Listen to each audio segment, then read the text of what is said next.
در بحث دانشگاه با ما شما مشکلات دارین. چرا دانشگاه میگی واژه ایرانی است؟ کاش که شما بحث نجیب بارور تازه باشه که ما بگویم آقای زازای و رفیقایت والا این کار شده بسیار اشتباه شده. شما از اول تا آخر که ما مشکل دارین. شما در هر بحث قبل از نجیب بارور آیا ما شما رو نمیشناسیم؟ ما شما را میشناسیم. شما در بحث زبانی با ما مشکل دارین. در بحث از این که ما بگویم ما هم نژاد هستیم با کشورهای فارسی زبان مشکل دارین. با بحث خراسان خواهی ما مشکل دارین. حتی با بحث تاجیک گفتن ما شما مشکل دارین که میگین تاجیک نگو خود افغان بگو، ما از تاجیک بسیار بد ما.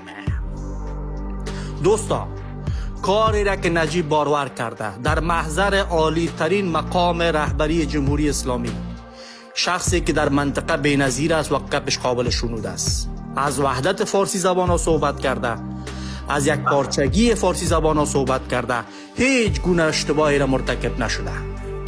نجیب بارور یک شاعر است، قلم داره، کتاب داره، شعر داره.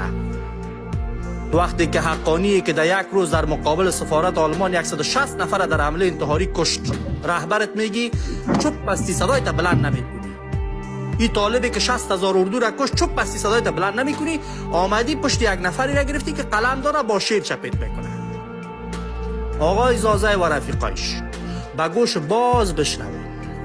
هر وقتی که تو زازای و رفیقایت و قومت و قبیلت منظور پشتون پاکستانی را توهین کردی، بیگانه گفتی، تحویل نگرفتی، او طرف لر و بر نگفتی، به ما تاجک منیس یک وطندار احترام کردی، به هزاره حرمت گذاشتی، باز ما نجیب بارور را نقد میکنه.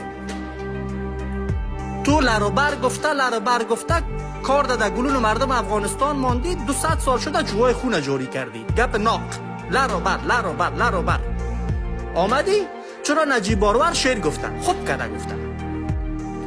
تو وقتی که او مردکی پاکستانی را آوردی در میدان هوایی کابل، 6 تا وکیل زن پارلمان رفت پشکونا در گردنش گل و گردن انداخت. لر و بر زنده باد، لر و بر زنده باد. ما چپ بودیم، ما و هیچ صدای افغانیتتان بلند نمیشد. حالا آمدی بحث نجیب بارور را دامن میزنی. برادر عزیز، تو اگر بحث لر و برخواهی پشتونیزم را داری، ما لر و برخواهی فارسیوانی را داریم در منطقه.